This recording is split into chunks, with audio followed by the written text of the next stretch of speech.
A young medical student was last seen entering a bar and seemingly vanished without a trace, never to be seen again. That has left investigators baffled to this day. Welcome to Something Strange.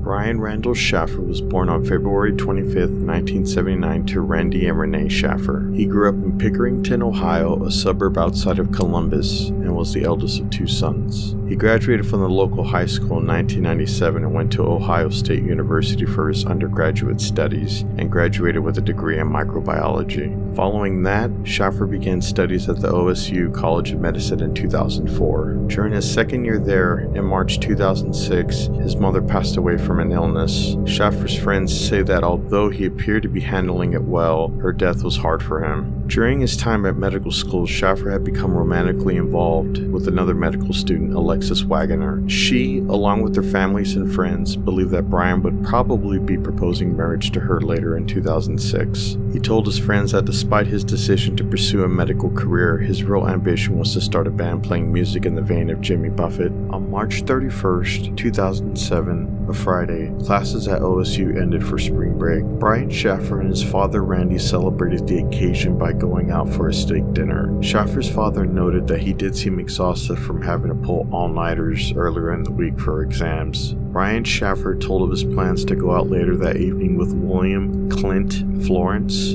although his father did not think that he should, although he never disclosed that to his son. Brian Shaffer and William Florence did go out that night. They went bar hopping, eventually making their way toward the Arena District. They ended meeting up with another friend, Meredith Reed, a friend of Florence, and eventually worked their way back to the Ugly Tuna Saloon, and the three all headed in for one last round.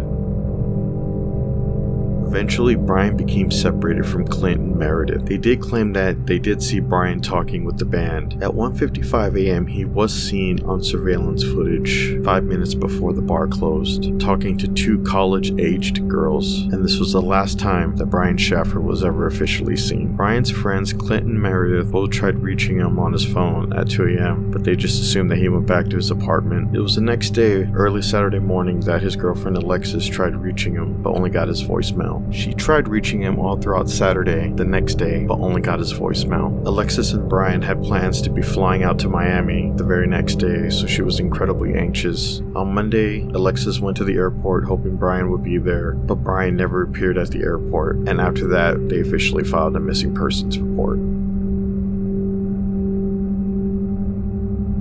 Police began their search for Shaffer at the Ugly Tuna Saloon, the bar where he had last been seen. It should be noted that the area around South Campus Gateway, where the bar was located, was notorious for its high crime rate, which is another reason why the bar installed security cameras. The bar only had one entrance and exit, and was the same location that Brian was seen at 1:55 a.m. talking to the girls. It is worth noting that there also was an emergency exit, and was only used by bar staff. Even at that exit led to a construction site which police assumed that a person that's intoxicated would have a very difficult time navigating through. Police went through multiple surveillance videos from other bars as well. There was still no trace of him. The search eventually fanned out. Police inspected dumpsters, waste containers. They were accompanied by police dogs. After searching miles away from the Ugly Tuna Saloon, police began to consider other possibilities besides accident or foul play. Police also considered that since his mother had recently died, he had possibly went away to grieve in solitude. Yet, it appeared his disappearance proved permanent. No evident reasons appeared for him voluntarily disappearing. Those that did see Brian Shaffer that evening were asked to take lie detector tests, including his father. His father and Meredith Reed passed their lie detector tests, as well as the others, but Florence refused. This did put some suspicion on him, as he also retained a lawyer for their services. The police received many tips, none of which resulted in any form of breakthroughs in the case. It seems that Brian Shaffer simply vanished without a trace.